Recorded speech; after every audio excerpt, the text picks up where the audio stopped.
नमस्कार, मी Sonal बशीरे. The panther टाइम्समध्ये आपले स्वागत आहे. महाराष्ट्रातील घडामोडी पाहण्यासाठी आमच्या चॅनलला सबस्क्राईब करा. उल्हासनगर शहरामध्ये अनेक ठिकाणी बंदी असलेले मटक्याचे जे धंदे सातत्याने अनेक ठिकाणी चालू आहेत. याच बेकायदा मटक्याच्या धंद्यावरती उद्धव बाळासाहेब ठाकरे या सेनेचे शहराध्यक्ष कैलास तेजी आणि त्यांच्या कार्यकर्त्यांनी सदर जो बेकायदा मटक्याचा धंदा होता या धंद्यावरती धाड टाकून तो धंदा पूर्णपणे नेस्तनाबूत केला, तोडफोड करून त्याला निरस्त केला. याच्यानंतर त्यांनी कारवाई केली होती. याच्या विरोधामध्ये स्थानिक ज्याचा तो मटक्याचा धंदा होता त्याने पोलिसांच्या मार्फत त्यांच्यावरती गुन्हा दाखल केले. अशा बेकायदा धंदे चालू असताना देखील फक्त राजकीय दबाव तंत्राच्या माध्यमातून पोलिसांनी त्यांच्यावरती गुन्हे दाखल केले होते आणि एक प्रकारे हे जे चुकीचे प्रकार होते त्याला वेगळी चालना दिली होती. परंतु त्याच सर्व शिवसैनिकांचा रामनवमीच्या दिवशी उल्हासनगरचे ज्येष्ठ पत्रकार आणि कट्टर शिवसैनिक दिलीप मालवणकर साहेब यांनी सदरचे शिवसैनिक होते ज्यांच्यावरती गुन्हा दाखल झाला होता त्या सर्वांचा महिला आणि पुरुषांचा सत्कार केला. या सत्कार समारंभामध्ये त्यांनी वेगवेगळ्या प्रकारचे भाष्य केले आणि सरकारवरती टीकेची झोड केली.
सदर या सन्मान कार्यक्रमामध्ये उल्हासनगर शहरातील अनेक शिवसैनिकांनी आपले भाष्य केले. त्याचप्रमाणे दिलीप मालवणकर यांनी देखील समस्त या घटनाबद्दल होतील त्यांची पूर्णपणे माहिती दिली.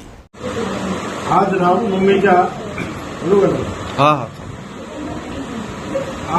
रामनवमीच्या पवित्र दिवशी लालचक्की शिवनगर विभाग शाखा या शाखेच्या वतीने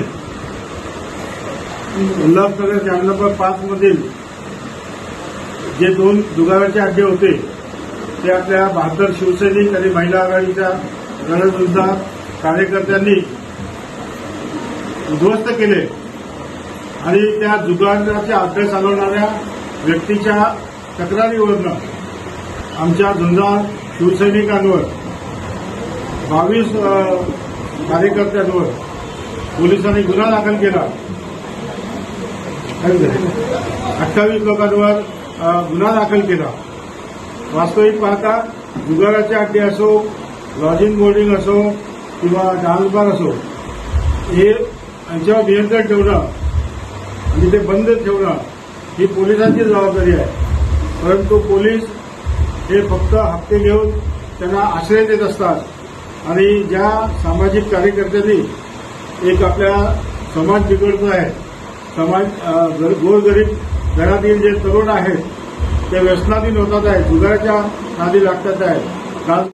ती घरं उद्ध्वस्त होणारी घरं थांबवण्यासाठी त्यांनी हे धाडसी पाऊल उचललं आणि आंदोलन केलं. परंतु पोलिसांचा उलटाच न्याय झाला. सध्या दडपशाहीचं राज्य चालू आहे. त्यामुळे या कार्यकर्त्यांचा आवाज दाबण्यासाठी 28 कार्यकर्त्यांवर पोलिसांनी वेगवेगळ्या कलमाखाली गुन्हे दाखल केले.